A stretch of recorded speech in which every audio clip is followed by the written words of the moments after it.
आइए मिलते हैं डॉक्टर राकेश डामोर जी से। मेरा जन्म एक छोटे से ग्राम सज्जनगढ़ तहसील के दो संगठन चलते थे, एसटीसी छात्र संघ जो एनएसएस गठबंधन होता था, टेंट के अंदर भी खड़े थे जो समर्थक, उनके साथ मारपीट की।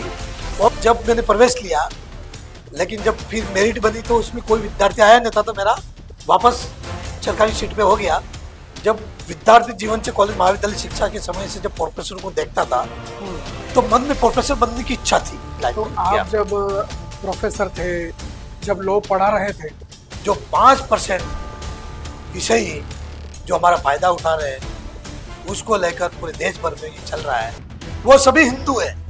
हम उनको ये नहीं कह रहे कि तुम जाओ बाहर। तो अब ये कैसे तय होगा कि भाई हाँ ये ईसाई में कन्वर्ट हो गया है तो ये ईसाई ही है और वो जनजाति में नहीं माना जाए? उन चर्चों के नाम भी हिंदू देवी देवताओं के नाम से कर रहे हैं। कुशलगढ़ का कॉलेज के सामने चर्च है, त्रिकेश्वर चर्च, यानी कि भगवान महादेव के नाम से कर रहे हैं। मां निवास करता है उस व्यक्ति की जीवन जो सनातन संस्कृति से जुड़ा हुआ है, सनातन मान बिंदु के रक्षा के रूप में खड़ा है। उनकी जिम्मेदारी बनती है कि उस गांव में कौन ईसाई है, कौन धर्मांतरित हो गया है, उसका डेटा, उसकी जिम्मेदारी और जनगण में लिखा है। जो युवा पीढ़ी जो आना चाहती है वकालत की फील्ड में या एलएलबी की फील्ड में आना चाहती है, या तो उनके लिए क्या संभावनाएं हैं, आप क्या मैसेज देना चाहेंगे? कानूनी पहलू के, क्योंकि आज समाज में जो लॉ कर रहे हैं,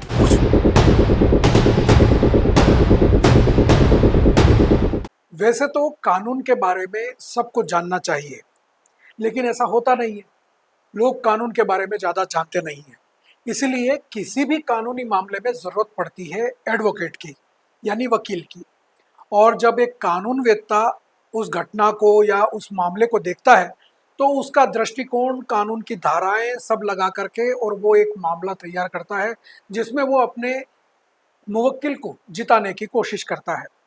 कानून एक ऐसी चीज है जो हर व्यक्ति का अधिकार है, लेकिन हर व्यक्ति को उसको समझना भी जरूरी है। नमस्कार, मैं हूं हेमंत पाठक राही और आप देख रहे हैं हमारा खास कार्यक्रम शख्सियत।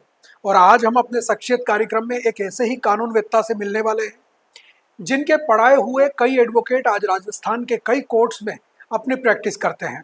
वे राजकीय महाविद्यालय जो बांसवाड़ा का है, गोविंद गुरु विश्वविद्यालय, उस विश्वविद्यालय में संबद्धता के प्रभारी भी हैं जो महाविद्यालयों की संबद्धता को देखते हैं।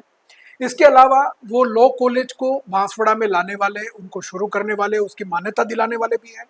उन्होंने डूंगरपुर कॉलेज की भी, लॉ कॉलेज की मान्यता दिलाई, भीलवाड़ा में भी काम किया और राजस्थान के कई क्षेत्रों में उन्होंने काम किया। और आज वो बांसवाड़ा में लगातार काम कर रहे हैं और उन्होंने कानून के क्षेत्र में जो है मास्टर डिग्री हासिल की और आज कई तरह के विचार वो रखते हैं। उनके विचार इतने सशक्त होते हैं कि लोग उनके विचारों को सोशल मीडिया के जरिए खूब सुनते भी हैं, शेयर भी करते हैं और उनकी बात का समर्थन भी करते हैं। मैं बात कर रहा हूं डॉक्टर राकेश डामोर जी की। डॉक्टर राकेश डामोर राजकीय विश्वविद्यालय जो हमारा गोविंद गुरु है, वहाँ पे संबद्धता प्रमुख है और आज के हमारे गेस्ट हैं। आइए मिलते हैं डॉक्टर राकेश डामोर जी से और जानते हैं उनकी ज़िंदगी के सफ़र के बारे में और सीखने की कोशिश करते हैं कुछ ऐसे सबक जो हमारी भी ज़िंदगी में काम आ सके। तो आज हमारे साथ मौजूद हैं डॉक्टर राकेश डामोर जी। सर, आपका बहुत बहुत स्वागत है बीबीसी राजस्थान में। बीबीसी राजस्थान के सभी दर्शकों को बहुत बहुत नमस्कार, धन्यवाद, जय गुरु, राम राम। तो राकेश जी, सबसे पहले तो हम आपके बारे में तो जानते हैं, लेकिन हमारे जो दर्शक जो आपके बारे में नहीं जानते हैं, तो उनके लिए एक छोटा सा आपका जो परिचय है कि आपका जन्म कहाँ हुआ, प्रारंभिक शिक्षा कहाँ हुई, परिवार में कौन कौन है? मैं डॉक्टर राकेश डामोर, मेरा जन्म एक छोटे से ग्राम सज्जनगढ़ तहसील के छोटा डूंगरा के पास ग्राम टांडी चोटी में हुआ। वहीं से ही मैंने प्रारंभिक शिक्षा, उस वक्त प्रारंभिक स्कूल शुरू हुई थी, उसी स्कूल में गांव में प्रारंभिक 1 से 5 तक अध्ययन किया। इसके बाद कक्षा 6 से 10 तक राजकीय माध्यमिक विद्यालय छोटा डूंगरा में अध्ययन किया और वहाँ जब उस वक्त 12वीं तक विद्यालय नहीं था तो फिर मैंने 12वीं में मैथमेटिक पढ़ने की एक इच्छा थी, तो मैंने मैथमेटिक के लिए मैं खांदू कॉलोनी में आया।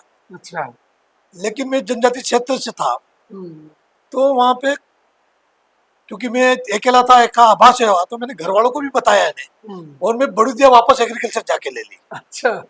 और वहां पे बांसवाड़ा में श्री राम कॉलोनी में रहता था, हाँ। और एग्रीकल्चर से मैंने कक्षा 12वीं पास की।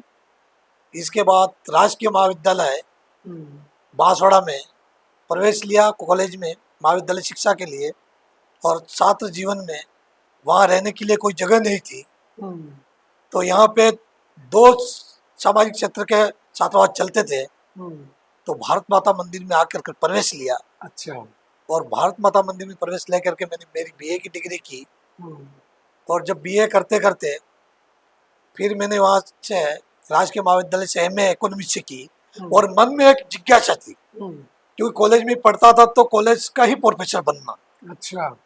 तो कॉलेज के प्रोफेसर बनना है, तो इकोनॉमिक्स से एमए करके मैं नेट की तैयारी कर रहा था। हम्म, और साथ में जब कुछ हमारे क्षेत्र से आरएस निकले थे, हम्म, तो उनको देख के मेरे भी मन में आरएस की तैयारी के रूप में उदयपुर चला गया। और टीआरआई में कुछ समय पे रहकर वहाँ अध्ययन किया। अच्छा। लेकिन एक वहाँ दिशा मुड़ी मेरी, हाँ। जब मेरा परिवार में घर में हाँ। डकैती हुई। अच्छा, हाँ, ये तो कब की बात है? ये 2004 की बात है। अच्छा, तो उस समय आप यहाँ नहीं थे? तब मैं यहाँ नहीं था, मैं उदयपुर में था। हम्म, लेकिन मेरे पिताजी के साथ मारपीट हुई, अच्छा। और चीर पे 7-8 टाके आए। कितना और नुकसान हुआ उसमें? हाँ, और उस वक्त परिवार में मेरी माताजी के गहने वगैरह कम से कम 6-7 लाख रुपए का पूरे गहने डकैत ले गए। हम्म, और पिताजी को यहाँ तो मन में एक हिस्सा हुआ हम्म, कि अब अपने को सरकारी नौकरी नहीं करनी, अच्छा। और अब इन डकैतों और चोरों से अपने को एडवोकेट बन के निपटना है। निपटना है। इसी भाव से मैंने वहां से आ गया, और लॉ में एडमिशन ले 2003 ली। में हम्म, डॉक्टर नागेंद्र सिंह विधि महाविद्यालय हाँ। भारतीय विद्या मंदिर संस्थान में प्रवेश लिया। तो आप जो है वो जब कॉलेज में रहे और कॉलेज के अंदर छात्र राजनीति में भी रहे लंबे समय तक, अखिल भारतीय विद्यार्थी परिषद में भी रहे, तो उस समय कैसी थी छात्र राजनीति और क्या चल रहा था, क्या माहौल था? जब हम महाविद्यालय शिक्षा ग्रहण कर रहे थे, और हम्म, छात्र राजनीति में अखिल भारतीय विद्यार्थी परिषद का सह जिला संयोजक का दायित्व मेरे पास रहा। हम्म, और उस दायित्व के साथ जब हम काम करते थे, हम्म, तो हम जब कॉलेज में घुसते थे, हम्म, तो कॉलेज में उस वक्त दो संगठन चलते थे, एसटीसी छात्र संघ जो एनएसएस गठबंधन होता था, और एबीपी। हम्म, जब हमारा जो छात्र राजनीति में हम्म, जो हमारा संगठन जब चुनाव आते थे, हम्म, तो उस वक्त हम एक वैचारिक रूप से एनएसएस और एबीपी के वैचारिक रूप में विद्रोही रहते थे। हम्म। लेकिन जब हम चुनाव समाप्त होने के बाद हम सब एक होकर के कॉलेज में पूरा हमारा का अध्ययन के लिए मतलब छात्र हित में जो भी कर रहा है वो सब साथ में मिलकर सब के साथ करते में थे। किसी करना है, प्रकार का हमारे छात्रों के बीच में किसी प्रकार का विवाद विवाद नहीं होता। होता था। और हम सब क्लास कैसे लगे, हम्म। विद्यार्थी में क्लास कैसे लगे, एग्जाम के लिए उनकी समस्याओं का समाधान सब मिलकर लड़ते थे। किसी उस समय प्रकार आंदोलन भी आपका हुआ या वो हाथ भी आपका टूटा था एक बार, मुझे याद है। तब जब सरकार थी, और जब पैरा टीचर राजस्थान भर में तो आंदोलन आपने चल पैरा रहा। टीचर के रूप में भी काम किया? नहीं, मैंने नहीं किया, हाँ। लेकिन पैरा टीचर्स के रूप में राजस्थान भर में आंदोलन जो चल रहा था। और उस आंदोलन के दौरान हम्म, हमने, क्योंकि अखिल भारतीय विद्यार्थी परिषद ने राजस्थान भर में भी समर्थन दिया था, तो हम जिला पदाधिकारी होने के नाते हमने भी समर्थन दिया था, तो उनके साथ में हम थे। और जब हम टेंट के अंदर थे, हाँ। तो कोई भी प्रशासनिक अधिकारी टेंट के अंदर किसी के साथ मारपीट नहीं कर सकता, गिरफ्तार कर सकता था। हम्म, लेकिन उस तत्कालीन प्रशासनिक अधिकारी ने, तत्कालीन पुलिस अधिकारियों ने टेंट के अंदर भी खड़े थे जो समर्थक, उनके साथ मारपीट की और उनके अच्छा। साथ हुई। तो मैं टेंट के अंदर था, हाँ। तो मेरा हाथ फ्रैक्चर हुआ, टेंट पूरा गिरा दिया उन्होंने। कुछ लोगों का, तो हम वहां से भाग करके, तो ये किस जगह हो रहा था? ये कलेक्टर के सामने अच्छा, कलेक्टर के टेंट सामने लगा हुआ था, बांसवाड़ा। तो बांसवाड़ा, तो वहां से भागते, तो उस वक्त पुलिस के लाठियों से हम्म, मेरा हाथ फ्रैक्चर हो गया था। हम्म, और वहीं से मारुति व्यायामशाला चौक के नाले में होके मैं भारत माता मंदिर में रहता था, तो वहां पहुंचा। और फिर वहां से महाराज जी से कहा, तो महाराज जी ने तुरंत डॉक्टर साहब को बुलाया, हम्म। डॉक्टर युधिष्ठिर जी को, रामसिंह जी महाराज ने, और मेरे को तुरंत हॉस्पिटल जा करके पट्टा करवाया डॉक्टर साहब के स्कूटर में बैठ करके। मतलब छात्र राजनीति में भी जो है वो आपने अपना दिखाया है शौर्य वहाँ पे भी। ये तो हो गई आपके कॉलेज जीवन की बात। और फिर आप जब घर में डकैती वाली आपने बात बताई, फिर आपने सोचा कि मुझे एलएलबी करना है। तो आपने जो है वो बांसवाड़ा से एलएलबी अपनी की, नागेंद्र सिंह विधि महाविद्यालय से। हाँ, डॉक्टर नागेंद्र सिंह विधि महाविद्यालय से मैंने एलएलबी करने के बाद उस वक्त क्योंकि एलएलएम के फॉर्म निकले हुए थे, मैं उदयपुर हम्म, गया हुआ था और उदयपुर किसी गार्डन में दो चार विद्यार्थी के साथ चर्चा कर रहे थे और मैं गोविंदा हमारे समय सिंह जी थे, तो वो उनकी राजकीय सेवा वहाँ गोविंदा, तो उन्होंने कहा कि आप वहाँ गोविंदा आ जाओ। अच्छा। तो किसी ने कहा कि एलएलएम का आवेदन निकला है, हाँ। तो मेरा डॉक्यूमेंट बांसवाड़ा भारत माता मंदिर में थे, हम्म, तो मैंने डॉक्यूमेंट मंगा के एलएलएम का आवेदन किया और उदयपुर महाविद्यालय विश्वविद्यालय में एलएलएम के लिए प्रवेश लिया और इंट्रेंस टेस्ट दिया और उस टेस्ट में मेरी पेमेंट शीट में मेरा प्रवेश हुआ। अच्छा। पेमेंट शीट में वहाँ भी मेरा, तो पेमेंट शीट में होने के बाद जब मैंने प्रवेश लिया, लेकिन जब फिर मेरिट बनी तो उसमें कोई विद्यार्थी आया नहीं था, तो मेरा वापस सरकारी सीट पे हो गया और उसके माध्यम से मैंने एलएलएम की उदयपुर से और एलएलएम मैंने अच्छे परसेंट बनाए और एलएलएम के साथ मैंने रेगुलर ही जब मैंने नेट का 2008 में दिया, तो जब मैं तो क्योंकि सामाजिक क्षेत्र में काम करता था, साथ में बजरंग दल की जिम्मेदारी थी मेरे पास विभाग संयोजक की, तो ठीक है, मेरा सामाजिक क्षेत्र में काम करने की मंशा थी, राजकीय सेवा में मंशा नहीं थी। तो मैंने संगठनात्मक काम करते करते जब मैंने एग्जाम दिया, तो एग्जाम में मैंने दे दिया, तो जब एक लिफाफा एग्जाम दे के भूल गया मैं, हाँ। क्योंकि मेरा एग्जाम में कौन सा पास हो जाऊंगा मैं, जब मेरी तैयारी थी, रनिंग में था। लेकिन वो लिफाफा जब भारत माता मंदिर रामस्वरूप जी के पास आया, तो रामस्वरूप जी महाराज ने कहा, खोला, तो उस लिफाफे में मेरा नेट का सर्टिफिकेट आया। अच्छा। तो महाराज ने कहा कि लाले आपका नेट का सर्टिफिकेट आया, आप तो कॉलेज लेक्चरर के क्वालिफाई हो गए। हाँ। तो तब doctor Nagendra Singh law college उस वक्त बंद हो चुकी थी, अच्छा। विषयनी बंद कर दी थी। तो वहाँ की जब संचालक सचिव थे निर्मला सदावत जी, मेहता साहब, तो उन्होंने डॉक्टर युधिष्ठिर जी को कहा, तो डॉक्टर युधिष्ठिर जी ने मुझे कहा कि आप वहाँ नौकरी कर लो। तो मैं फिर वहाँ पे 2008 में doctor Nagendra Singh law college में जाके प्राध्यापक पद पर और प्रिंसिपल का भी चार्ज मेरे पास था और वहाँ जाके मैंने नौकरी की और 2009-8 से लेकर 11 तक मैंने वहाँ पे काम किया। फिर मैंने उदयपुर फिर गेस्ट फैकल्टी में कुछ में मोहनलाल सुखाड़ी विश्वविद्यालय में पढ़ाया और इसके बाद राजकीय सेवा में।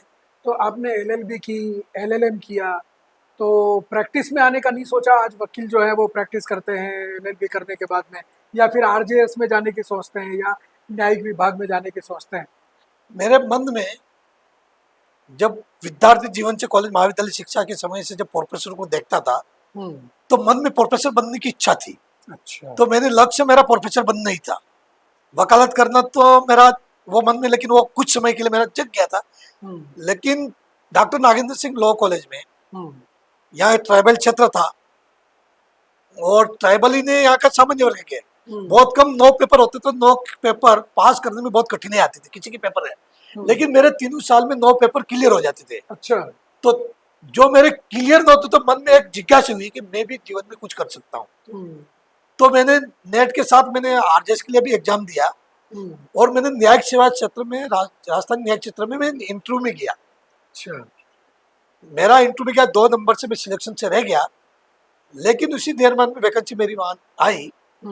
तो कॉलेज लेक्चर, क्योंकि मैं सामाजिक क्षेत्र में मैं एक्टिव था, तो मेरे लिए, क्योंकि जब न्यायिक क्षेत्र में जाता तो वहां पे, क्योंकि राजकीय सेवा के साथ आप सामाजिक क्षेत्र में काम नहीं कर सकते। सही बात है। तो उसी आधार पर मैंने चयन किया कि मैं प्रोफेसर बन करके मैं सामाजिक क्षेत्र में भी काम कर सकता हूँ और मैं प्रोफेसर के साथ विद्यार्थी को ज्ञान अर्जन करके केवल न्यायिक क्षेत्र में बैठ करके तो मैं मात्र वहाँ डिसीजन दे सकता हूँ, एक सीमित क्षेत्र में दायरा में हो सकता हूँ। लेकिन जब प्रोफेसर में बन करके, लॉ का प्रोफेसर बन करके, मैं कई अधिवक्ताओं को तैयार कर सकता हूँ और कई न्यायाधीश बना सकता हूँ, कई वकील बना सकता हूँ। इस सोच के साथ में इस प्रोफेसर की लाइन में। आप जब प्रोफेसर थे, जब लॉ पढ़ा रहे थे, तो आपकी उम्र और जो आपके साथ में पढ़ रहे थे बच्चे, उनकी उम्र में ज़्यादा गैप तो था नहीं। तो जो लोग पढ़ने आते थे, लॉ पढ़ने आते थे, या जो आपके विद्यार्थी रहे, उनका रवैया कैसा रहता था? मतलब कि क्या दोस्ताना रवैया रहता था, या वो मानते थे कि हाँ भाई नहीं, हमारे शिक्षक हैं, प्रोफेसर हैं? जब मैं क्लास में और जाता आज था, जब वो प्रैक्टिस कर रहे हैं एडवोकेट्स, तो उनकी क्या रहती है आपके प्रति? जब मैं क्लास में जाता था, तब जब मैं नया नया था, तो लॉ में हमेशा विद्यार्थी, कुछ विद्यार्थी की एज बहुत कम मेरे से छोटी भी थी, लेकिन कुछ विद्यार्थी ऐसे थे जो राजनीतिक क्षेत्र में काम कर रहे थे, हम्म। विभिन्न राजनीतिक क्षेत्र में, उदाहरण के लिए हुरतिन जी खड़िया, हाँ। जनार्दन जी पटेल, रामचंद्र जी डिंडोर, ऐसे वैसे वरिष्ठ लोग भी थे लॉ में, क्योंकि लॉ का कोई एज का क्राइटेरिया नहीं था। हाँ। तो इसलिए वहाँ कोई विद्यार्थी, जैसे हमारे जिला शिक्षा अधिकारी रहे प्रकाश जी पंड्या, हाँ। यानी कि ये सब मेरे विद्यार्थी रहे। अच्छा। जब क्योंकि और विद्यार्थी, जब एक शिक्षक विद्यार्थी के सामने चाहे छोटा हो बड़ा हो लेकिन वो शिक्षक होता है तो उस गरिमा को पालन करता है। क्योंकि लॉ में जो विद्यार्थी आता है चाहे कितना भी पारंगत हो सामाजिक क्षेत्र में, लेकिन वहां पे वो लॉ के क्षेत्र में वो जीरो होता है, और वो जीरो से वो ऊपर उठता है तो उसको इस बारे में कोई पता नहीं रहता। इसलिए वो जो शिक्षक और विद्यार्थी की जो गरिमा थी वो बराबर बनी रहती थी कि हाँ। और मैंने भी विद्यार्थियों को कहा था, अगर हमारी गरिमा है वो मेरी इस क्लासरूम से बाहर, जो मैं फिर विद्यार्थियों और दोस्तों ना व्यवहार वैसे के वैसा उनके जैसा वैसा हो जाता था। तो ये नागेंद्र सिंह विधि महाविद्यालय से जो है वो आपका सफर शुरू हुआ, फिर ये राजकीय महाविद्यालय और यूनिवर्सिटी तक कैसे पहुंचे? वहाँ जो नेट का आपका सर्टिफिकेट आया तो उसके बाद में महाविद्यालय में आप कैसे पहुंचे? हेमंत जी, जब मैं डॉक्टर नागेंद्र सिंह विधि महाविद्यालय पढ़ाते पढ़ाते राजस्थान लोक सेवा आयोग का महाविद्यालय शिक्षकों की वैकेंसी प्रोफेसर की निकली, तो मैंने आरपीएससी का आवेदन किया, और आरपीएससी के आवेदन करने के बाद आरपीएससी की परीक्षा दी। परीक्षा देकर जब इंटरव्यू में गया तो इंटरव्यू में पास कर करके फिर मैं राजकीय विधि महाविद्यालय भीलवाड़ा में सहायक आचार्य पद पर नियुक्त हुआ। पहले पोस्टिंग आपकी भीलवाड़ा हुई? 2012 में। फिर मैंने 3 साल तक राजकीय विधि महाविद्यालय प्रोबेशन 2 साल पूरा किया, और फिर मैं उदयपुर ट्राइबल रिसर्च इंस्टीट्यूट में सहायक निदेशक के पद पर मेरे को गवर्नमेंट ने लगाया। 1.5 साल तक वहाँ काम किया। फिर गोविंद गुरु जनजाति विश्वविद्यालय उदयपुर से ट्रांसफर होकर बांसवाड़ा आया, तो सरकार ने मुझे बांसवाड़ा में लगाया, और 3 साल तक मैंने गोविंद गुरु जनजाति विश्वविद्यालय में एकेडमिक इंचार्ज के नाते यहाँ पे काम किया। जो यूनिवर्सिटी जो विश्वविद्यालय स्थापना कार्यक्रम में सौभाग्य मिला मुझे बांसवाड़ा के लिए काम करने का, मैंने जीवन में कभी सोचा नहीं था मैं किसी विश्वविद्यालय में काम करूंगा, और मन में ये भी भाव नहीं था कि मेरी, क्योंकि यहाँ पे इस जनजाति क्षेत्र में राजकीय महाविद्यालय थे नहीं, तो मन में यह था मुझे राजकीय सेवा बाहर ही करनी। लेकिन मैं मेरे स्थान पे मेरे गृह जिले में सेवा देने का मौका मिले तो विश्वविद्यालय के माध्यम से मुझे सेवा देने का मौका मिला, और 3 साल के बाद मेरा वापस स्थानांतरण हो गया और भीलवाड़ा पुनः भेजा, और भीलवाड़ा से मेरा ट्रांसफर करके संभल के बीहड़ों में भेजा। तो ये जो किस्सा आप मुझे बता रहे हो बीहड़ों वाला, मैंने सुना है कोई मामला हुआ जिसके बाद में आपको सजा के तौर पे वहां भेजा गया, या कुछ और था मामला? जब मेरे को चंबल के बीहड़ों में इसलिए भेजा कि मैं इस जनजाति क्षेत्र में सामाजिक समरसता को लेकर सतत प्रतिनिधित्व रहता हूँ, सर्व समाज शांति से रहे, और इस जनजाति क्षेत्र में जो कुछ ऐसी शक्तियां जो थी वो समाज के युवाओं को भ्रमित कर रही थी, और उन भ्रमित करने वाले युवाओं को मुझ जैसे पढ़ा लिखा और कानून का ज्ञान प्राप्त किया हुआ और विधि के बारे में जानकारी रखने वाला कुछ समाज में ऐसे विषय कहते हैं कि भारत के कानून लागू नहीं होते, आईपीसी लागू नहीं थी, सीआरपीसी आदिवासियों पर लागू नहीं होती, तो इस तरह से कानूनन रूप से यहाँ के जनजाति समाज के युवाओं को भ्रमित करते थे। लेकिन तत्कालीन सरकार जो थी उस सरकार के विरोधी नहीं थे, लेकिन तत्कालीन सरकार के लोगों ने उन लोगों के साथ में मिल करके मेरे को सजा के रूप में धौलपुर भेजा, क्योंकि आपने उस चीज का विरोध किया। मैंने उस सरकार का विरोध नहीं किया, यहाँ के जनप्रतिनिधि उन बातों का विरोध किया। मैंने उन बातों का जो कानूनन विरोधी थी, यानी कि आदिवासियों यहाँ पूरे जनजाति समाज है, यानी कि ये बांसवाड़ा शहर है, डूंगरपुर शहर है, उदयपुर शहर, सभी आदिवासियों का हो जाएगा। ये यहाँ पे जो सामान्य अन्य वर्ग के लोग रहते हैं ये सब बाहरी हम भगा देंगे, ऐसे विचारों का मैंने विरोध किया। किसी सरकार का या किसी व्यक्ति का विरोध नहीं किया। मैंने कहा आप ये जो बोल रहे हो वो आप गलत बोल रहे हो, कानून ऐसा नहीं। सब हम, ये भारत का संविधान हमारा कहता है कि भारत में रहने वाला प्रत्येक व्यक्ति भारत का मूल निवासी है। जब भारत का मूल निवासी है, हमारा तुम कौन होते हो सर्टिफिकेट जारी करने वाले? तो मैंने उनसे इस तरह से सोशल मीडिया के माध्यम से सामाजिक बैठकों में उनसे इस तरह से बातें होती रहती थी, क्योंकि मैं सकारात्मक बात करता था, वो नकारात्मक करते थे। अब नकारात्मक बात वाले उन्हें सरकार तक पहुंचाई, क्योंकि उनको नकारात्मक तो सरकार ने, यहाँ के जो हमारे जनप्रतिनिधि आधे अधूरे थे, मैं तो आधे अधूरे ही मानूंगा, अच्छा। उन्होंने उनकी बात मान करके मेरे को भेजा, तो मैंने शहर स्वीकार किया। हाँ। और मैंने मेरी 3 साल 4 साल का धौलपुर के कार्यकाल में, जैसा मुझे बांसवाड़ा के लोग जानते हैं, गांव गांव जा करके मैं सामाजिक समरसता का वहां भी काम किया मैंने। वहाँ भी आपने झंडे गाड़े। और आज मेरे को जब मेरा ट्रांसफर हुआ धौलपुर से भीलवाड़ा के लिए, तो वहां के विद्यार्थी, पूरे विद्यार्थी सब मेरे साथ, मेरा मकान खाली करके सब मेरे को, पूरी क्लास सब मेरे को ट्रेन में बैठाने के लिए आए। अच्छा। यानी कि ये सम्मान पाया मैंने। यानी कि आज मैं तो ये कहता हूँ कि मुझे आज पूरा राजस्थान जानता है, तो जिस वक्त जिन लोगों ने मुझे धौलपुर भेजा उनको धन्यवाद देता हूँ कि ताकि मुझे आज राजस्थान पहचानने लगा। सही बात कि कानून के क्षेत्र में और सकारात्मक बात करने वाला जनजाति क्षेत्र में जनजाति समाज का कोई बंधु है। उस दौरान जो है वो बीच में कोई ऐसा भी मामला हुआ था, और डूंगरपुर में लॉ कॉलेज भी आपकी वजह से शुरू हुआ, ऐसा का है, वो क्या मामला था? जब सरकार ने 2019 में बजट घोषणा में माननीय मुख्यमंत्री जी ने की डूंगरपुर लॉ कॉलेज की घोषणा, तो 4 साल तक चार्ज किसी किसी को देती रही सरकार, लेकिन जमीनी स्तर पर कुछ काम नहीं हुआ। तो किसी साथी ने आयुक्तालय स्तर पर बात पहुंचाई कि जनजाति क्षेत्र के डामोर साहब रहने वाले हैं, तो क्यों नहीं उनको उस क्षेत्र के सब लोगों से संपर्क है, तो उनको वहां पे भेजा जाए। तो सरकार जाने के मात्र 4 महीने पहले मेरा डेपुटेशन डूंगरपुर लॉ कॉलेज के लिए किया, भीलवाड़ा से। और जब मेरा डेपुटेशन डूंगरपुर लॉ कॉलेज से किया, तो मैंने वहां जाके, तो वहाँ संसाधन वगैरह कुछ नहीं था, कुछ भी नहीं था, बिल्कुल नहीं था। कॉलेज में वहां के प्राचार्य के पास चार्ज था और कुछ जमीनी स्तर पर कुछ काम नहीं किया था। मैंने जाके वहां की फाइलें टटोली और मैं खुद कम से कम 50,000 रुपये मेरे जेब से खर्च किए मैंने। अच्छा। सरकार से भी नहीं लिए और उस कॉलेज से भी नहीं लिए, और मैं खुद फाइल तैयार करके bar council of India Delhi गया, जमा किया। जमा करने के बाद मैंने सरकार से, क्योंकि कोई फैकल्टी नहीं थी, मैं अकेली फैकल्टी थी, तो जब बीसीआई की टीम निरीक्षण के लिए आ रही थी, तो मैंने सरकार से रिक्वेस्ट की कि भाई 3 फैकल्टी को डेपुटेशन करिए। तो 3 फैकल्टी वापस डेपुटेशन की और मैंने निरीक्षण करा करके वहाँ का 23-24 का एलएलबी का पाठ्यक्रम 2023-24 के एलएलबी प्रथम वर्ष से शुरू करके एडमिशन करके मैं वहाँ से वापस भीलवाड़ा गया, और सरकार ने पुनः मुझे गोविंद गुरु जनजाति विश्वविद्यालय में डेपुटेशन किया। तो डूंगरपुर में जब आपने लॉ कॉलेज शुरू किया, तो उस समय उसका खुद का भवन तो था नहीं, या किसी और जगह चल रहा था, या भवन अब मिला बाद में? डूंगरपुर में कोई खुद का भवन तो नहीं था, लेकिन गवर्नमेंट कॉलेज के 4 कमरे। अच्छा। मैंने जिला कलेक्टर महोदय को रिक्वेस्ट की कि लॉ कॉलेज चलाने के लिए भवन आवश्यक है, तो मैंने वहाँ का किशन भवन भी देखा, अन्य कई भवन देखे, तो कोई ऐसा संचालन नहीं, लेकिन 4 कमरे मैंने वहाँ से गवर्नमेंट कॉलेज के लिए, तो वो भी बीसीआई ने नकार दिए।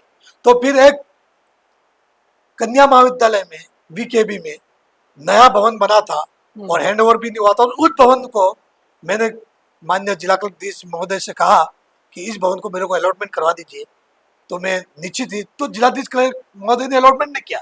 मैंने आयुक्तालय से पत्र लिखवाया, और आयुक्तालय ने पत्र लिख करके उसको कहा, तो उसको अलॉटमेंट करके मैंने निरीक्षण किया और पूरी व्यवस्था करके मैंने निरीक्षण करके मान्यता प्राप्त करवाई। और वही आपका अनुभव जो है वो यहाँ गोविंद गुरु जनजाति विश्वविद्यालय में काम आया, और यहाँ पर भी जो है वो आप मान्यता लेकर के आए लॉ कॉलेज। जी हेमंत जी, जब मैं विश्वविद्यालय में मेरा डेपुटेशन गवर्नमेंट ने किया 2024 में, 25 फरवरी 2024 को मैंने ज्वाइन किया, तो माननीय कुलपति महोदय ने मुझे लॉ की फाइल देखने के लिए कहा। मैंने जब ज्वाइन किया उसी दिन लॉ की सभी डॉक्यूमेंट मंगाए, तो गोविंद गुरु जनजाति विश्वविद्यालय में बिना मान्यता से 2022 से लॉ की डिग्री संचालित थी। अच्छा। तो मैंने माननीय कुलपति महोदय को कहा कि सर, बिना मान्यता से लॉ चल रही है, तो इसकी मान्यता के लिए।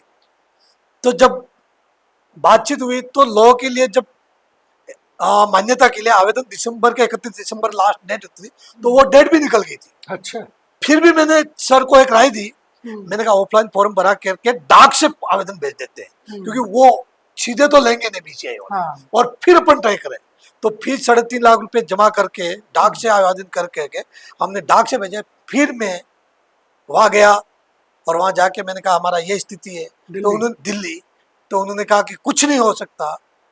तो मैंने कहा फिर भी विद्यार्थी के हित में कुछ न कुछ निर्णय करना पड़ेगा। तो माननीय कुलपति महोदय को कहा, तो माननीय कुलपति महोदय भी गए दिल्ली और बीसीआई को, और उन्होंने भी रिक्वेस्ट की, और हमने फिर अप्रैल में पोर्टल खुलवाया और हमने फीस वो जो हमको लेट फीस भरनी पड़ी तो भरते हुए हमने मान्यता के लिए आवेदन किया, और हमने माननीय कुलपति महोदय के निर्देशन में हमने गोविंद गुरु जनजाति विश्वविद्यालय को मान्यता, जो 24-25 की तो मान्यता दिलाई, लेकिन 22-23, 23-24 की भी हमने मान्यता दिला के पुराने विद्यार्थियों के हित में भी निर्णय करा करके दिलाया। और आज वो विद्यार्थी LLB की डिग्री के बाद करके बांसवाड़ा और विभिन्न न्यायालयों में प्रैक्टिस कर रहे हैं। मतलब उन विद्यार्थियों को जीवन आपने बचाया जो भविष्य के अंधकार में थे कि बिना मान्यता के डिग्री लेके क्या करेंगे। बिल्कुल हेमंत जी, अगर सरकार मुझे अगर 1 साल और लेट करती डेपुटेशन, तो निश्चित उन बच्चों का भविष्य खतरे में होता, क्योंकि कोई देखता नहीं, क्योंकि लॉ का संबंधी लॉ का व्यक्ति देख सकता है। हाँ। क्योंकि लॉ का व्यक्ति कोई नहीं था। तो मैंने आके वो देखा, तो वो क्योंकि एक सरकार ने मुझे तुरंत डेपुटेशन किया, क्योंकि उसके लिए नहीं किया, क्योंकि मैं बांसवाड़ा विश्वविद्यालय था तो मुझे किया, लेकिन वो आते ही मेरे को देखते ही मेरे ध्यान में आते कार्रवाई शुरू कर दी, तो उनका भविष्य नहीं, तो उनकी लॉ की डिग्री हो जाती तो भी मान्यता नहीं होती। मतलब कुल मिलाकर के देखें तो व्यक्ति के अंदर जो भाव होता है कुछ करने का, काम तो बहुत से लोग करते हैं, सरकारी नौकरी में हैं, कॉलेजों में हैं, यूनिवर्सिटी में हैं, लेकिन जब आपके सामने कोई चुनौती हो, काम करने की ललक हो आप में, तो आप उस काम को चुनौती की तरह लेते हैं और उसको अंजाम तक पहुंचाने का काम करते हैं। दामोदर साहब ने भी जो है वो ऐसा ही काम किया, और जीवन में इनके कितनी चुनौतियां हैं ये तो आपने अब तक की बातचीत में इन्होंने बताया भी, हमने सुना भी है। हम बात करें अगर अभी जैसा प्रभार आपके पास में जो है, जैसे कॉलेज संबद्धता का जो प्रभार है, तो जनजातीय विश्वविद्यालय जो हमारा है गोविंद गुरु, इससे कितने महाविद्यालय जो है वो संबद्ध हैं? गोविंद गुरु जनजातीय विश्वविद्यालय के अंतर्गत 160 महाविद्यालय बांसवाड़ा, डूंगरपुर, प्रतापगढ़ 3 जिलों में संबद्धता प्राप्त है, और तीनों जिलों के महाविद्यालय विश्वविद्यालय की संबद्धता प्रदान करने का कार्य विश्वविद्यालय के द्वारा, उसका प्रभारी के नाते कई प्रकार की विश्वविद्यालयों महाविद्यालयों में कई प्रकार की समस्या होती है, उनका पूरा प्रयत्न करते हैं कि हमारा जनजाति क्षेत्र का शिक्षा का स्तर कैसे बढ़े और जनजाति के विद्यार्थी कैसे आगे बढ़े। तो महाविद्यालय को भी प्रयत्न करते हैं कि आप ये जो आपकी कमियां हैं उसकी पूर्ति करिए, और पूरा विश्वविद्यालय प्रशासन और महाविद्यालय तालमेल बैठा के प्रयत्न करते हैं। और अभी लगभग हमने 80% महाविद्यालयों में स्टाफ का अनुमोदन करके दे दिया है और अभी चल रहा है। तो यानी पूरा जनजाति क्षेत्र के विद्यार्थियों को शिक्षा कैसे हो और एक अच्छी शिक्षा ग्रहण करके जो दिल्ली और जयपुर में जो शिक्षा मिले वो हमारे जनजातीय क्षेत्र में मिले, ऐसा प्रयत्न हम कर रहे हैं।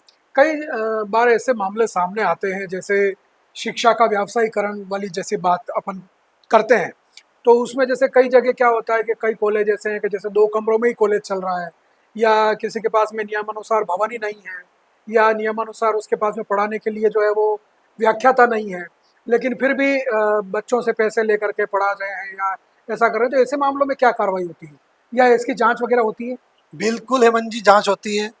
बिल्कुल हमें अगर कोई शिकायत इस तरह से होता है, क्योंकि आयुक्तालय के निर्देश में, क्योंकि कॉलेज को मान्यता देती है, इसके बाद विश्वविद्यालय के पास आता है, और विश्वविद्यालय भी अपने निरीक्षण टीम भेजता है, और निरीक्षण ऐसे मामलों में निरीक्षण करके अगर कोई ऐसा पाया जाता है, अगर गलत तथ्य छुपाकर अगर विश्वविद्यालय से मान्यता प्राप्त करता है या आयुक्तालय से मान्यता पड़ता है, तो इनके खिलाफ कार्रवाई करके उनका एप्लीकेशन निरस्त किया जाता है। अच्छा। और पूरा प्रयत्न करते हैं कि भाई जो भी विश्वविद्यालय की जो भी यूजीसी के नियमानुसार और राज्य सरकार के नियमानुसार जो भी व्यवस्था है वो पूर्ण करे, तो ही आपको मान्यता मिलेगी। अपने ये टीएसपी एरिया में ऐसा कोई मामला सामने आया अब तक देखा आपने? ऐसा एक महाविद्यालय आया था, तो उस महाविद्यालय की हमने जांच करवाई, और जांच करवा के उसको जो भी व्यवस्थित कमियां थी उसकी पूर्ति करने का प्रयत्न किया, क्योंकि जो महाविद्यालय संचालक होता है तो हम पहले पूर्ति कराने का प्रयत्न करते हैं, क्योंकि बच्चों के बच्चों के भविष्य, क्योंकि वहाँ ऑलरेडी महाविद्यालय चला होता है। अगर नया महाविद्यालय खुलेगा तो उसकी पूर्ण जो उसकी कमियां पूर्ति होती है, लेकिन जो पुराना पूर्व से संचालित है वहाँ विद्यार्थी भी पढ़ते हैं, तो उनकी पहले कैसे पूर्ति की जाए तो पूर्ति करने का प्रयत्न करते हैं। अगर वो इसके बाद भी नहीं करता तो उसकी मान्यता भी रद्द की जा सकती है। अच्छा, तो अभी आपने जैसे हम बातचीत कर रहे थे, आपने बीच में एक बात करी कि जनजाति क्षेत्र में जो भ्रम फैलाने वाले लोग हैं, कई बार कई राजनीतिक दल जो है वो ऐसी बातें करते हैं जैसे हिंदू नहीं है आदिवासी, या आदिवासियों को जो है वो महिलाओं को मंगलसूत्र नहीं पहनना चाहिए, व्रत नहीं करने चाहिए, या बहुत सारी चीज़ें ऐसी होती हैं जो कहते हैं। आप क्या मानते हैं, आदिवासी परंपरागत हिंदू हैं या क्या है, उनको क्या करना चाहिए, या ऐसे लोग जो आदिवासियों को जो है वो टारगेट पे रखते हैं अपने वोट बैंक के लिए, क्या कहना चाहेंगे? हेमंत जी, आदिवासी अगर हिंदू नहीं है, मैं जो मानता हूँ, तो इस दुनिया में कोई हिंदू नहीं, क्योंकि जो सनातन संस्कृति है उसकी सनातन संस्कृति की मूल जड़ आदिवासी है।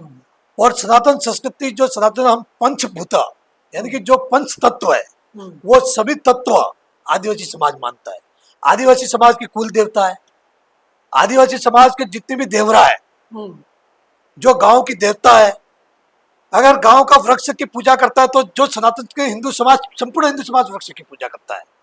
अगर आपने देखा होगा जनजाति क्षेत्र में, और आप भी जानते हैं कि पूरे जनजाति क्षेत्र में भगवान आदिदेव महादेव और आदिदेव महादेव की पूजा मंचावर्त्य सोत के रूप में बिल्कुल इस पूरे कथा के माध्यम से पूरे जनजाति क्षेत्र में, पूरे बांसवाड़ा, डूंगरपुर, उदयपुर, प्रतापगढ़ पूरे क्षेत्र में होते हैं। आपने गौरी देखी होगी, तो गौरी भी शिव पार्वती का ही रूप है। यानी कि पूरा जो जनजाति समाज, अगर सनातन संस्कृति हिंदू समाज में अगर जीवंत अगर है तो जनजाति समाज के अंदर है। प्रत्येक जनजाति समाज की कुल देवता होती है, और कुल देवता, जैसे मैं डामोर हूँ तो डामोरी की हमारी माता हुवन माता है।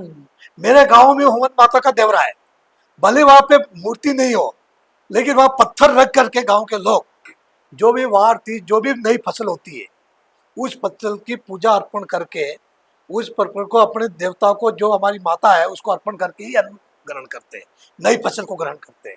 यानी कि ये क्या है, भगवान गणपति के जब हमारा जनजाति समाज जब नया अनाज पकता है और नया जो खलियान होता है, उस खलियान में रखने के बाद भगवान गणपति की पूजा नारियल की वंदन करके और नारियल फोड़ करके उसके घर के अंदर डालेगा। पहले खेत के बाहर ही जो उनका जो खलियान होता है, खड़ा बोलते हैं अपनी बागड़ी बात, तो खड़े में रख करके बेलों से वो करके उसको नारियल फोड़ करके, और फिर उसमें भी पहले उसकी बहन बेटियों को देगा, या उसके जो हुकड़ी सिस्टम होता है तो उसको देगा, इसके बाद घर के अंदर डालता है, दुकान में भी नहीं बेचता। तो ये भाव है तो कैसे सनातन संस्कृति के। वैसे के वैसे जब बरसात आती है तो बरसात के दौरान जनजाति समाज का व्यक्ति खेत में हल जोतने के पहले वहां पे गणपति, भगवान गणपति की पूजा करता है, नारियल खत धरती माता की पूजा करता है। तो क्या अन्य जो हिंदू नहीं है, इन कहने वालों के जो समाज में जो भ्रम फैलाने, क्या जनजाति समाज ये सब चीजें कर रहे हैं, तो क्या हिंदू समाज में ये चीजें जो सनातन संस्कृति में भी तो ये चीजें हो रही है। अगर किसी देवता की, सबसे पहले अपने कुल देवता की पूजा करते हैं, शादी ब्याह होते हैं तो जनजाति समाज अग्नि की पूजा करता है, या घर में लोटी का कलश रख के 7 फेरे लेता है। तो यानी कि जनजाति समाज क्या अलग कर रहा है। अगर कोई चीज ऐसी बता दे ये लोग कि जनजाति समाज हिंदू नहीं, तो हिंदू होने की क्या है परिणाम। तो ये भ्रम फैलाने के पीछे क्या साजिश होती है? भ्रम केवल उनका है क्योंकि उसके पीछे पूरे विदेशी शक्तियां लगी हुई, और उनका पूरा विदेशी जो पहले चलता था इस क्षेत्र में कि जो अर्बन नक्सल जैसी, और पूरे क्षेत्र में पूरे घूमते घूमते झारखंड से शुरू हुआ, पश्चिमी बंगाल, महाराष्ट्र, गुजरात होते हुए सब जगह से उनके बारे में जानकारी प्राप्त हुई, तो उनको प्रशासनिक कार्रवाई हुई। तो उन्होंने अब यह क्षेत्र हमारा शांतिप्रिय क्षेत्र, वागड़ क्षेत्र था, गुजरात का क्षेत्र था, मध्य प्रदेश का क्षेत्र था, जो हमारा भील क्षेत्र था, जनजाति समाज की भील मूल जनजाति थी, यहाँ पे शांतिप्रिय और सर्व समाज के साथ भील समाज अपने पुराने ग्रंथों में भी भीलू का वर्णन है, माँ सबरी है, वाल्मीकि महाराज है, बिल्कुल। तो ये सब भीलू का पूरा विवरण ही उसके साथ है, जुड़ा हुआ है। सनातन संस्कृति के जो हिंदू ग्रंथों के साथ है उनका, तो इन चीजों को उनको लगा कि भील समाज को कैसे बकाया जाए। तो ऐसी शक्तियां उन्होंने, उसका बता देना चाहता हूँ कि झारखंड का एक पादरी था विजय कुजूर की नाम करके, और वो विजय कुजूर पादरी मिशनरी स्कूल से पढ़ा हुआ था, और मिशनरी के द्वारा उस व्यक्ति को इस क्षेत्र में भेजा गया था। अच्छा। और ताकि वो संविधान और पैसा एक्ट और उस पर आप इसमें लोगों को ऐसे भ्रम फैलाओ, तो उन्होंने सबसे पहले मैं बता देना चाहता हूँ कि उन्होंने झारखंड से आकर के जो इस क्षेत्र के जो भंवर परमार एक शिक्षक है, और उस शिक्षक के माध्यम से बुला करके हरिनगर सरस, जो मेरे गांव से मात्र 6-7 किलोमीटर दूर, वहाँ हरिनगर सरस में बैठक की, और फिर गुजरात में उन्हें भील ऑटोनोमस काउंसिल करके एक संस्था बनाई। अच्छा। और दाहोद में रजिस्ट्रेशन कराया, और उस संस्था के माध्यम से उन्होंने ये चिंतन शिविर और पैसा एक्ट के माध्यम से ऐसा जागरण शुरू किया, और उस जागरण के माध्यम से उन्होंने इस समाज को, लेकिन समाज के लोग उनके साथ नहीं हुआ था। तो उन्होंने जो नाम आदिवासी परिवार, यानी कि एक फर्जी नाम है, आदिवासी परिवार में तो हम भी आते हैं, कोई रजिस्टर्ड नाम नहीं है, यानी कि भील ऑटोनोमस काउंसिल उनका जो मूल नाम है, और उस नाम के आधार पर उन्होंने किया, लेकिन नहीं हुआ तो उन्होंने बैनर में आदिवासी परिवार चिंतन शिविर नाम रखा, और उसको रख करके भीलों को और जनजाति समाज के युवाओं को गुमराह करने का क्या पैसा एक्ट हमारे क्षेत्र में लागू नहीं है, हमारे तो पैसा एक्ट लागू नहीं होता तो आज 100% पंचायत राज व्यवस्था में जी जनजाति समाज के बंधु है, कोई अन्य का तो है। बांसवाड़ा का जिला प्रमुख आदिवासी है, डूंगरपुर का जिला प्रमुख आदिवासी है, उदयपुर का जिला प्रमुख आदिवासी है, सलूमबर का जिला सांसद विधायक सब आदिवासी। तो यानी कि जो व्यवस्था है पैसा एक्ट, क्योंकि 96 से राजस्थान में जब से, और जब जिस दिन से ये अनुसूची 5 की बात है संविधान लागू हुआ, उसी दिन से लागू हुआ, संविधान में हो गया है, अलग है क्या। उसको लागू करने के लिए कानून बना था, कानून बनाया तत्कालीन सरकारों ने, जब 70 साल तक तत्कालीन सरकारों ने अगर कानून नहीं बनाया तो तब उन लोगों को बोलना चाहिए था। लेकिन जब 96 से जब कानून बन गया, कानून के अनुसार कार्रवाई की, हाँ उसमें जरूर हमारी प्रशासनिक व्यवस्था, क्या मेरा मानना है कि हमारी जो प्रशासनिक व्यवस्था है निचले स्तर पर उस व्यवस्था को कैसे क्रियान्वित किया करे, जो हमारे जिला परिषद है, पंचायत समिति, उनको क्रियान्वित करने की आवश्यकता है, वो जरूर कमी होगी, लेकिन अब धीरे धीरे ये चीजें हो रही है। और समाज में भी उनके ऐसे तत्वों के बारे में समाज भी अब धीरे धीरे पहचान हो रही कि ये समाज में ऐसा भ्रम फैल के एक मिशनरी के, जो ईसाई मिशनरी के माध्यम से ये काम कर रहे हैं। और सबसे बड़ी तो हेमंत जी इसमें यह सोचने का विषय कि ऐसे लोगों ने कभी भी आदिवासी हिंदू नहीं तो कह देते, लेकिन आदिवासी ईसाई नहीं, ऐसे वर्ड उनके मन से नहीं निकलते। आदिवासी मुस्लिम नहीं है नहीं कह सकते, और उनके सबसे अच्छे अगर आदिवासी हिंदू नहीं है ये तो कह रहे, तो उनके जो तत्कालीन ऐसी इनकी जो है, तो जब तुम ऐसा राजनीतिक स्वार्थ के लिए राजनीतिक दल गठन किया, उस राजनीतिक मुस्लिम जो हमारे मुस्लिम समाज के बंधु है उनकी कहाँ आवश्यकता है। जब तुमने आदिवासी के दल, तो आपने दायित्व तो मुस्लिमों को भी दे रहे हैं, तो आपका आदिवासी जो दल है वो आदिवासियों का हो रहा कहाँ से। आप इस तरह से समाज में ऐसा भ्रम फैला करके इस क्षेत्र को, जो शांतिप्रिय क्षेत्र था, उस क्षेत्र को पूरा आप ऐसा बनाना चाहते हो। और वहां पे मैं ये कहना चाहता हूँ कि वहां पे जो पढ़ा लिखा, जो अच्छे पढ़ा लिखा व्यक्ति है वो उनके साथ नहीं है। कुछ जो हमारे युवा है जो कम पढ़े लिखे हैं और समाज में उनके इतने वक्त नहीं है, ऐसे लोग हैं, और ऐसे लोगों ने उनके साथ जाके उनके साथ जुड़े हैं। अच्छा पढ़ा लिखा व्यक्ति उनके साथ नहीं। तो अभी जैसे आपने ये बात करी, प्रकृति पूजक है आदिवासी समाज, और सनातन धर्म का मूल है आदिवासी समाज। अब जैसे ये जो आप बातें कह रहे हैं, इससे जैसे हम सुन अपने क्षेत्र में धर्मांतरण सबसे ज्यादा आदिवासी समुदाय का ही होता है, है ना। और प्रकृति पूजक, पशु पूजक समाज को अपने ही पशु मार करके खाने के लिए मजबूर करते, जैसे गाय गो हत्या हो गई या ये सारी चीजें हो गई। धर्मांतरण, अब जैसे कई बार ऐसे भी मामले आते हैं कि एक ही कुल के अंदर एक परिवार जो है वो धर्मांतरित हो गया, एक परिवार अभी भी सनातन धर्म में है, और फिर उनके बीच में भी आपस में विवाद, मारपीट जैसे मामले जो है होते हैं। अभी बीच में एक मर्डर भी हो गया कुशलगढ़ क्षेत्र में, ऐसा मामला हुआ। तो ये धर्मांतरण का जो इस खेल इस पूरे क्षेत्र में चल रहा है, उसको लेकर के आप क्या सोचते हैं? वेरियर एल्विन करके एक ऑक्सफोर्ड में यूनिवर्सिटी में पढ़ा हुआ अंग्रेज पादरी था, और जब देश आजाद नहीं हुआ 1902 में इसका जन्म हुआ, और वो इस क्षेत्र में आया भारत में, और उन्होंने भारत में आने के बाद वेरेर एल्विन ने एक थ्योरी स्थापित की, और उस थ्योरी को स्थापित करने के लिए उन्होंने जनजाति महिला की से शादी की। अच्छा। और जनजाति महिला से शादी करके पूरे देश भर में वो घुमा और साबित किया, करने का प्रयत्न किया कि मैं आदिवासी महिला से, आदिवासी का यानी कि आदिवासियों के साथ एक ऐसा व्यवहार, ऐसा ये करने का धर्मांतरण का। तो वो जो वेरेर एल्विन था वो धर्मांतरण के उद्देश्य से इस भारत भूमि पर आया, और उन्हें पूरे जनजाति क्षेत्र, तो उन्हें तत्कालीन सरकार, बाद में सरकार ने पद्म भूषण से भी एक सम्मानित किया। यानी कि जो धर्मांतरण में लगा हुआ व्यक्ति था, और इस जनजाति समाज को क्योंकि पूर्वोत्तर का उसका सलाहकार बना दिया। आज आप देखते हो पूर्वोत्तर में सब विषय मिशन के लोग आजादी के बाद पूर्वोत्तर में सबसे अधिक इसे बने, और उसका मूल कारण वो वेरेर एल्विन नाम का जो पादरी था, उसके निर्देशन में लोगों ने वहां जनजाति समाज में धर्मांतरण किया। और वो लोग क्योंकि वो यही के हिंदुस्तान की महिला थी, और वो महिला थी, वो गोंड जनजाति की थी, और गोंड जो मध्य प्रदेश की गोंड जनजाति की महिला से शादी की उसने, तो उसने पूरा प्रयत्न किया। तो उस आधार पर क्योंकि आप देखते हो कि हमारे बांसवाड़ा में भी आजादी की बाद से मस्का मोड़ी चर्च है, बांसवाड़ा नगर का चर्च है, कुछ मोकमपुरा का चर्च है, और झावा। तो उन्होंने क्योंकि एक केंद्र स्थापित किए, और उस केंद्र के माध्यम से उन्होंने धर्मांतरण का कुछ चक्र तब से शुरू कर दिया। तो उस आधार पर उन्होंने जब पहले बड़े चर्च उनके निर्माण किए, लेकिन धीरे आजादी के बाद वेरेर एल्विन जैसे लोगों ने सरकार में रह करके, सरकार की योजनाओं में भी रह करके उनके एनजीओ चलाते थे, और उन एनजीओ के माध्यम से बड़े बड़े मिशनों के एनजीओ चलते थे।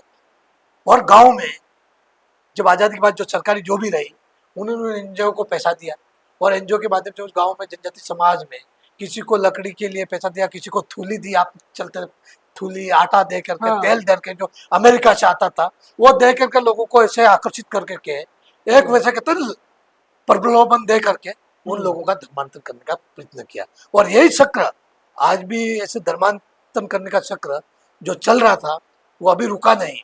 उसके पीछे ये जो लोग, जो समाज में भ्रम फैलाने वाली जो शक्ति है, जो आदिवासी नहीं है, हिंदू नहीं है, वो शक्ति भी उनके साथ जुड़ी हुई। अगर कहीं धर्मांतर होता तो वो उनके समर्थन में खड़ी होती। आज से, क्योंकि मैं बता देता हूँ आपको, आज से 15 साल 2005 के पहले कोई भी जनजाति समाज का व्यक्ति, आदिवासी जनजाति क्षेत्र का व्यक्ति, कोई भी भील समाज जो हिंदू है, सनातन संस्कृति को मानता है, वो किसी भी ईसाई धर्मावलंबी के साथ समर्थन में खड़ा नहीं रहता था। लेकिन आज इन तत्वों ने उनके साथ खड़े के उनके समर्थन में खड़े हैं। तो अगर आप उनके समर्थन, आप मानते हो, आप कहते हो प्रकृति पूजक है हम हिंदू नहीं है, तो आप उनके उन तत्वों के साथ क्यों खड़े हो? मेरा उनसे वो प्रश्न है, आप ऐसे तत्वों के साथ क्यों खड़े हो? आप उनको समर्थन क्यों देते हो?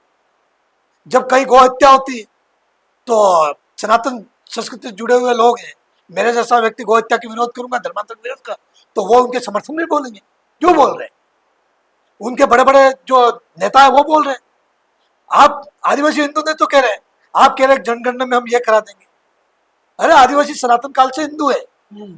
जब मेरा ये कहना है कि आदिवासी तो अंग्रेजों ने गाली के रूप में दिया था, अंग्रेजों के ये गुणगान गाते, जबकि अंग्रेजों ने तो आदिवासियों को क्रिमिनल एक्ट पास किया था। आपको, मैं कानून का विद्यार्थी हूँ, 1871 में क्रिमिनल, ट्राइबल क्रिमिनल एक्ट पास किया था, आदिवासियों को अपराधी कानून, यानी कि जो आदिवासी जो अपराधी है उनको इन जंगलों से बाहर निकलने मत दो। अच्छा, आपको इस विषय पर मैं एक और बात बताना चाहता हूँ हेमंत जी, क्योंकि आदिवासी समाज 1500 ईस्वी से पहले, जब अंग्रेज इस देश पर नहीं आए थे, उससे पहले तो आदिवासी और यहाँ के शासकों के साथ और किसी भी समाज के साथ संघर्ष नहीं हुआ। अगर जितना भी संघर्ष हुआ आदिवासी समाज के, जितना भी संघर्ष हुआ, वो अंग्रेजों के कार्यकाल में ही क्यों हुआ? चाहे तिलक मांझी के नेतृत्व में आंदोलन हो, या भगवान बिरसा मुंडा के आंदोलन, रानी दुर्गावती के नेतृत्व में आंदोलन हो, या चाहे हमारे यहाँ का गोविंद गुरु के महाराज के नेतृत्व में आंदोलन हो, वो 1600 से 1900 की ईस्वी के बीच में क्यों हुआ?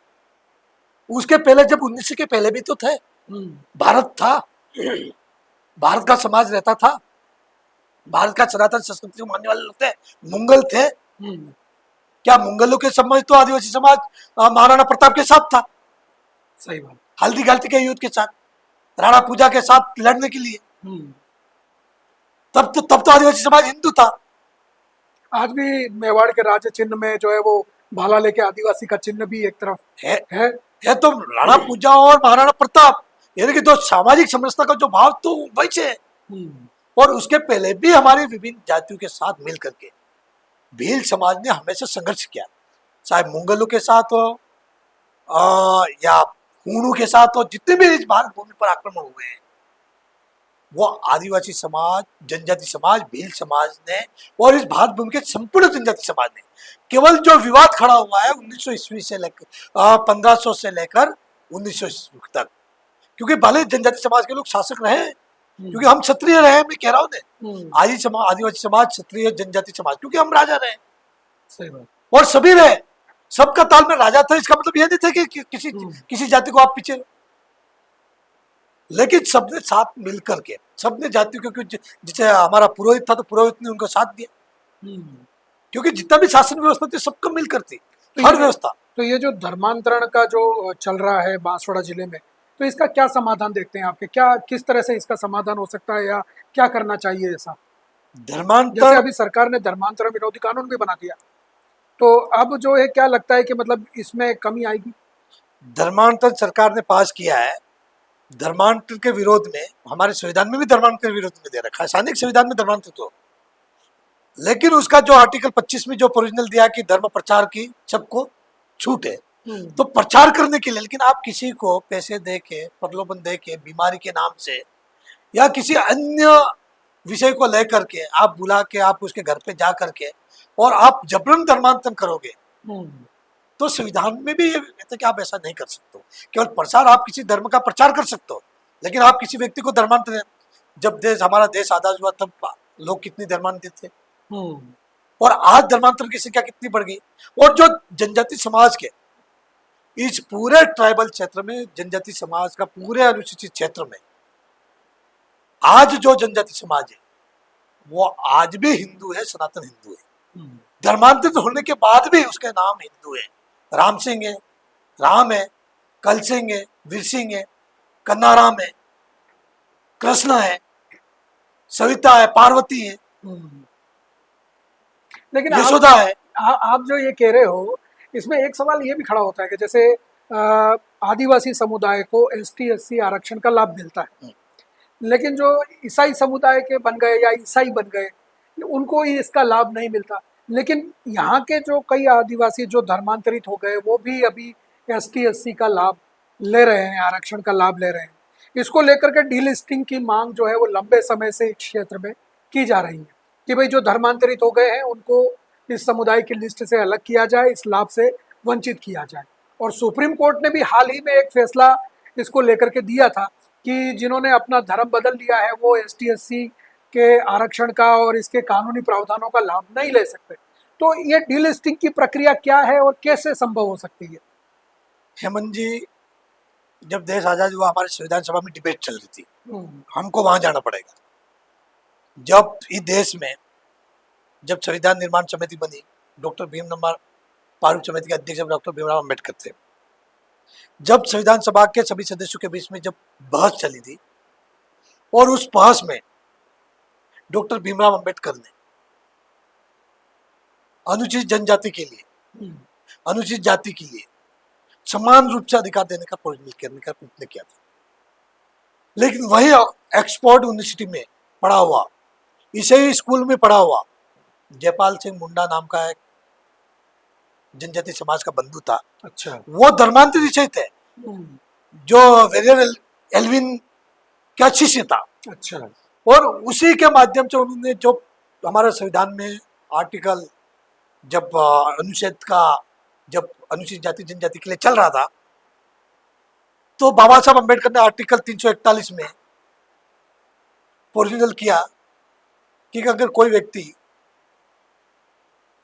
हिंदू, जैन, सिख और बौद्ध, ये तीनों चारों हैं हिंदू धर्म के, तीनों पंथ है, जैन, सिख और बौद्ध। तो मूल जो भारतीय धर्म है अगर उससे अलग हो जाएगा हम्म, तो उसको एससी समाज में जो रहेगा उसको आरक्षण नहीं मिलेगा। और जब संविधान बनने के बाद जब एसटीसी एक्ट हुआ तो सब में उसमें भी यही प्रोविजन। लेकिन जयपाल सिंह मुंडा ने तत्कालीन समय में जब त्रिपुरा, असम, मेघालय जो 7 सिस्टर के नाम से जाते हैं, हम्म, उस क्षेत्र में मिशनरी का दबदबा था। और मिशनरी ने वहाँ धर्मांतरण 100% लगभग कर चुके थे। उस वक्त लगभग 50% धर्मांतरण उस समय कर चुके थे जब ये अंग्रेज आए। तो उस वक्त उन्होंने क्या हुआ कि उस क्षेत्र में तो वहाँ के लोगों को विद्रोह शुरू करा दिया। अच्छा।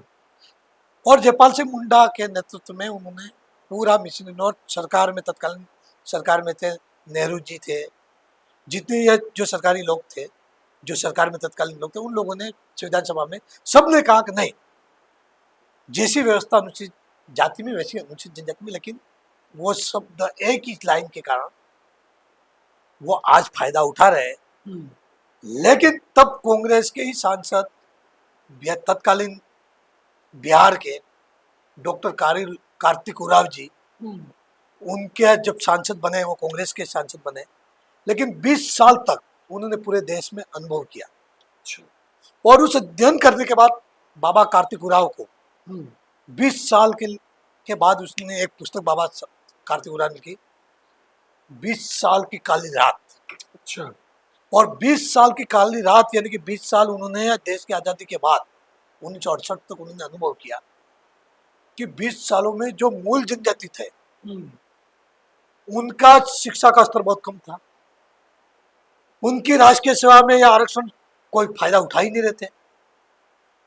और जो 80% जो ईसाई थे वो वो जनजाति के नाम से जनजाति के नाम से आरक्षण आरक्षण का लाभ लेते थे। और उस लाभ से कोई आईएएस बन रहा था, कोई वहां के तथा उस स्टेट की सर्विस में जा रहा था, यानी कि सब उस वही।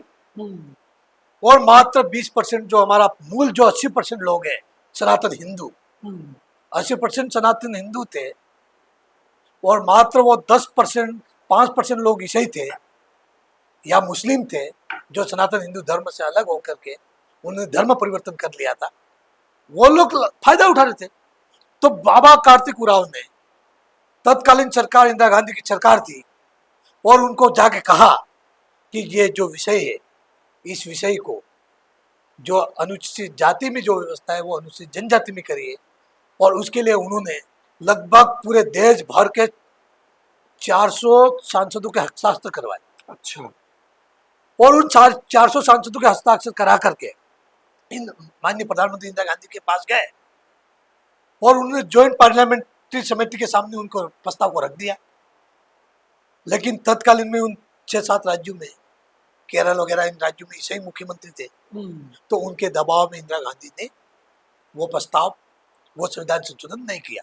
लेकिन आश्वस्त दे दिया कि मैं इसको करूंगी। हम्म, फिर भी उन्होंने उनके दबाव में, यानी कि मिशन ने अपना काम करते रहे।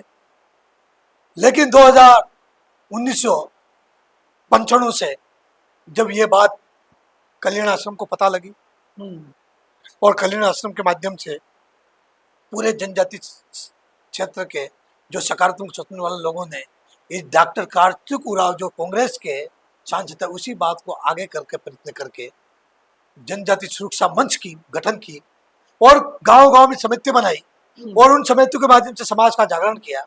और समाज का जागरण करके आज समाज में एक ये भाव पैदा किया कि जो हमारा 80% लोगों का जो 5% ईसाई जो हमारा फायदा उठा रहे हैं उसको लेकर पूरे देश भर में ये चल रहा है।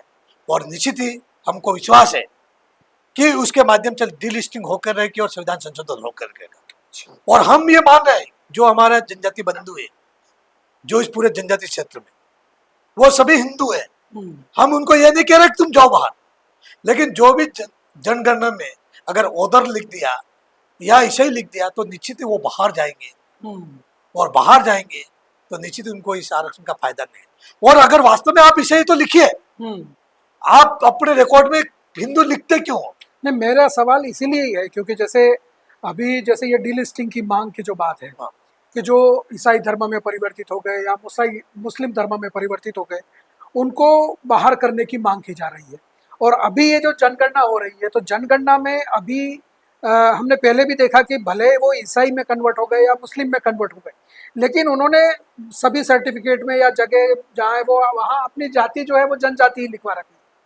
तो अब ये कैसे तय होगा कि भाई हाँ ये ईसाई में कन्वर्ट हो गया है तो ये ईसाई ही है और वो जनजाति में नहीं माना जाए? देखो हेमंत जी, आज समाज जगा हुआ है। हम्म, आज व्यक्ति का अगर हक छीनता है कोई व्यक्ति, क्योंकि इससे नुकसान यहाँ के जो ओरिजिनल आदिवासी हैं या जो अपने आदिवासी धर्म में बने हुए हैं उनको हो रहा है। क्योंकि आज समाज में कोई व्यक्ति अगर किसी का हक छीन के खा रहा है तो समाज उसका प्रत्युत्तर देगा। हम्म, और समाज के सनातन हिंदू संस्कृति से जुड़े हुए लोग हैं आज इस पूरे जनजाति क्षेत्र में 99% क्या 100% हिंदू समाज से जुड़ा हुआ व्यक्ति है। अगर उसका नुकसान कोई मिशनरी से जुड़ा हुआ व्यक्ति अगर करेगा तो निश्चित ही वो समाज का व्यक्ति उसके खिलाफ कार्रवाई करने के लिए झिझक होकर बात करेगा। अगर आप हेमंत जी से ही है तो आप हेमंत जी से हिंदू क्यों लिख रहे हो? वो समाज के लोग लिखवाएंगे। हम्म, अगर वो क्योंकि उनकी पूजा पद्धति बदल गई है, हाँ, उनकी जो व्यवस्था है वो बदल गई है। जो गांव की जो देवता है, गांव का जो देवरा है, उस देवरे के जाकर वो पूजा नहीं कर रहा है। हम्म, उसके जो माता पिता है, जो अपन पित देव कहते हैं, हम्म, उस पित देवता को भी वो याद नहीं कर रहा है। हम्म, तो फिर वो अपने जब हमारे सनातन संस्कृति में तो पित देवता को याद करते हैं, हम्म, हमारे पूर्वजों को याद करते हैं। गांव में शीरा बावसी है, शीरा बची, तो उस शीरा बावसी के बारे में तो की जो मूल जो संस्कृति थी, मूल जो जनजाति समाज की परंपरा थी, उस परंपरा को उसने छोड़ा है तो उसको बाहर होना ही है। और वही उसी समाज का, जनजाति समाज का व्यक्ति, उसी गांव का व्यक्ति। आज मेरे गांव में कितनी ईसाई है वो मुझे पता है। मैं आगे होके कहूंगा नहीं भाई से, या तो तू पुनः अपने मूल संस्कृति में लौटा, क्योंकि उन्होंने आज की डेट में उन्होंने हिंदू ही लिखा हुआ उनका, लेकिन वो उसकी जो पद्धति, पूजा पद्धति, जो परंपरा, वो बदल दी उन्होंने, जो ईसाई परंपरा के अनुसार जीवन जी रहे। जैसे आपने देखा होगा आज पूरे जनजाति क्षेत्र में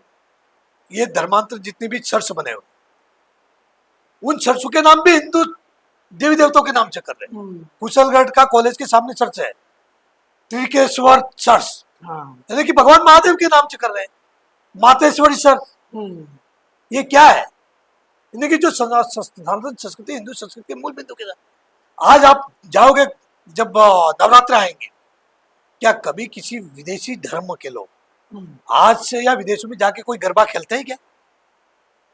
लेकिन आज वहां जाएंगे तो आप जब गरबे स्थापित होंगे तब वो वहां पे गरबे केवल वहां मरियम माता का नाम ले रहे हो, लेकिन वहां गरबे गीत गा रहे हैं सनातन हिंदू संस्कृति का, जो वहां के जो धर्मांतरित वो गा रहे हैं, वहां भजन वही गा रहे हैं।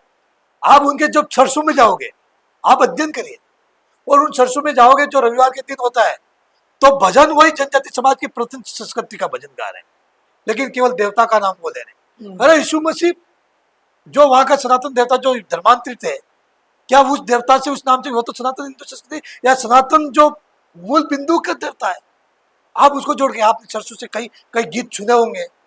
हमारे यहाँ के कुछ जनप्रतिनिधि भी मैं कहना चाहता हूँ, उनको भी कहना चाहता हूँ, कुछ जनप्रतिनिधि भी हमारे यहाँ के चर्चों में जाके भजन गा रहे हैं। आप इस जनजाति समाज को किधर लेना जा रहे हो?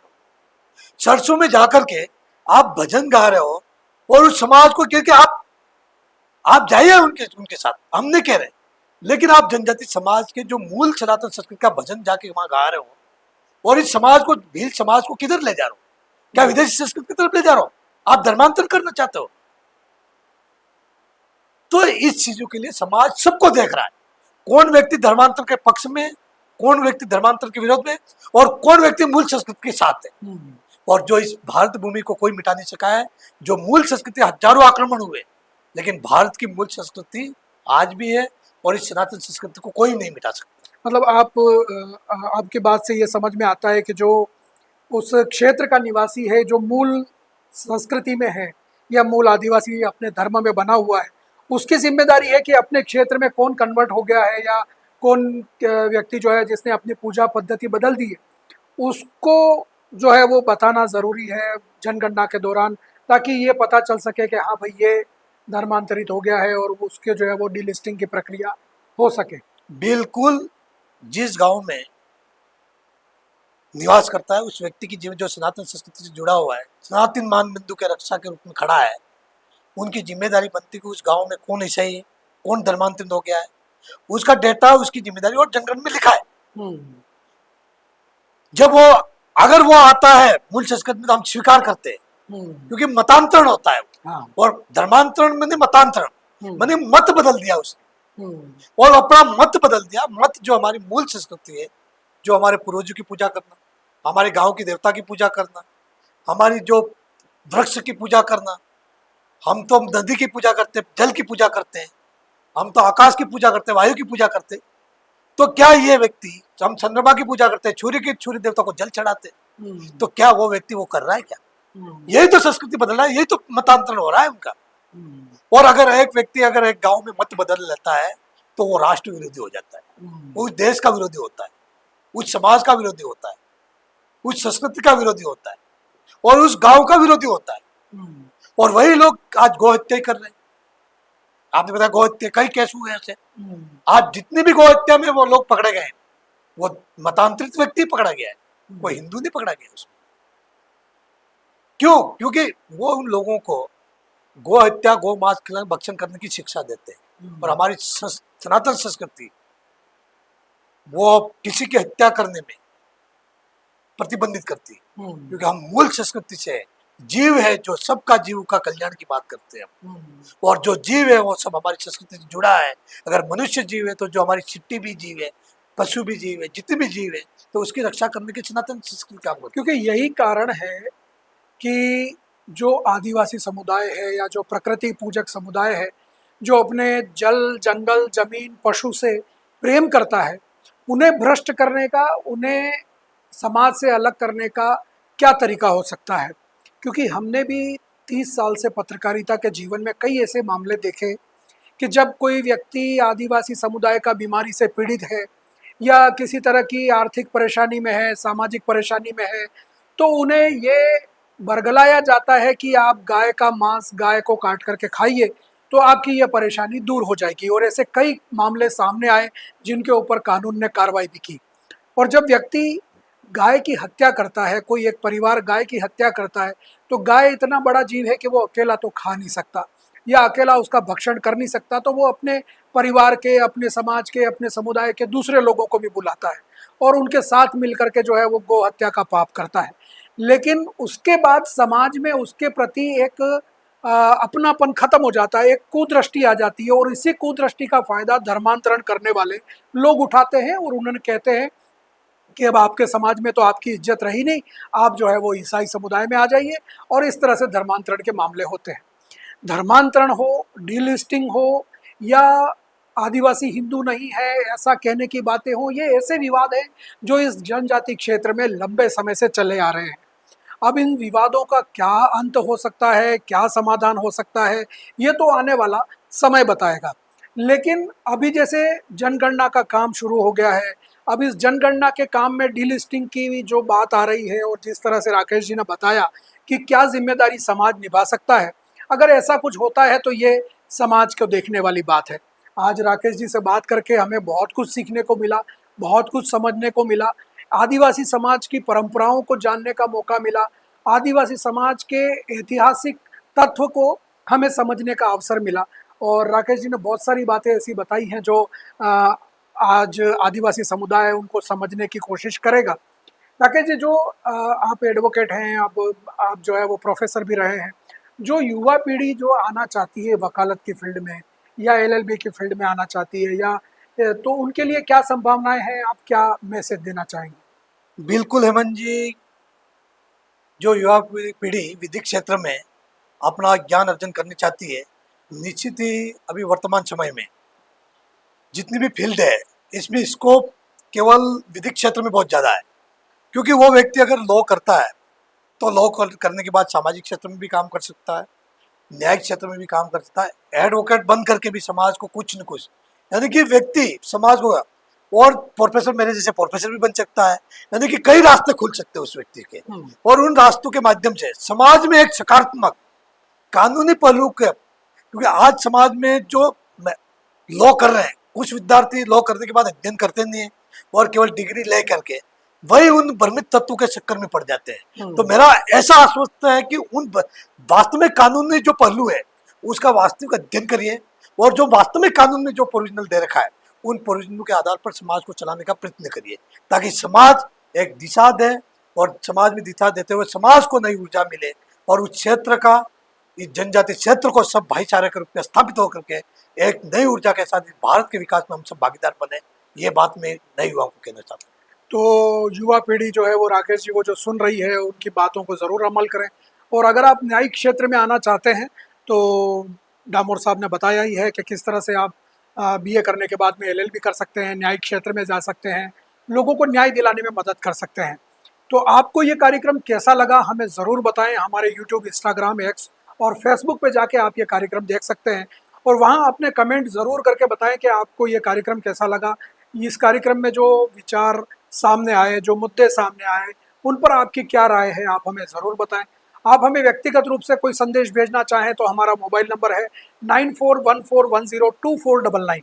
उस पर भी आप हमें मैसेज कर सकते हैं। तो फिर मिलेंगे अगले किसी कार्यक्रम में किसी और शख्सियत के साथ में, जानने की कोशिश करेंगे उनके ज़िंदगी के सफ़र के बारे में और सीखने की कोशिश करेंगे कुछ ऐसे सबक जो हमारी भी ज़िंदगी में काम आ सकें। तब तक दीजिए इजाज़त। आप सबका बहुत बहुत धन्यवाद। बहुत बहुत धन्यवाद बीबीसी राजस्थान और हेमंत जी आपको कि आपने मुझे बुला करके इस जनजाति क्षेत्र के विषय पर चर्चा करने का मौका दिया। बहुत बहुत धन्यवाद।